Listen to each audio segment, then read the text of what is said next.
Hi, I'm Daniel, assistant producer and senior QA at Drinkbox Studios. And I'm Josh, a fellow QA person here at Drinkbox. We're here to show you some gameplay of our action RPG, Nobody Saves the World. You play as Nobody, who discovers that the evil Calamity has reawakened, just as the ultra-powerful magician Nostramagus has gone missing. You're trying to locate Nostramagus to get his help, but in the meantime you find his wand, which lets you transform into a bunch of different forms. That's right. As your forms level up, they unlock new abilities and even more forms, which you can see here. They level up by completing quests, which are these little challenges tailor-made for each form that you do as you go through the game's many dungeons. And let's fast forward a little and take a look at one of those dungeons right now. We're in this sort of gritty jail area called the Clank at the moment. Right, and as you can see here, this game has online co-op. When you're in co-op, the game gets a little harder to compensate for having two players. Daniel is using the rat form, and I'm using the horse. Together we make a pretty mediocre petting zoo.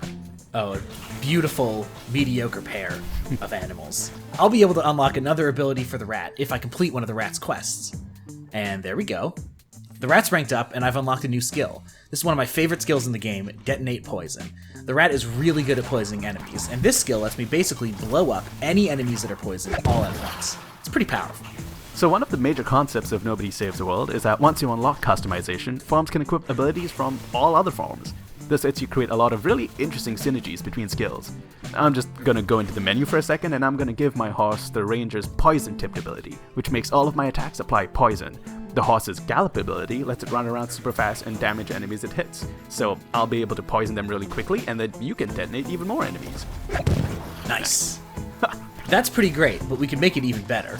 Like, I can equip Quick Cooldown, which will lower the time it takes to use Detonate Poison again, so I can use it more often. And I can put Stat Explosion on my horse, so that I trigger an extra explosion immediately when poisoning enemies. 2 explosions per enemy sounds pretty good to me for sure. Oh yeah.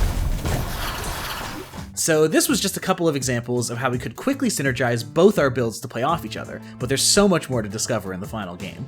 Totally, and by playing in co-op, you basically double your opportunities of making wild combos happen.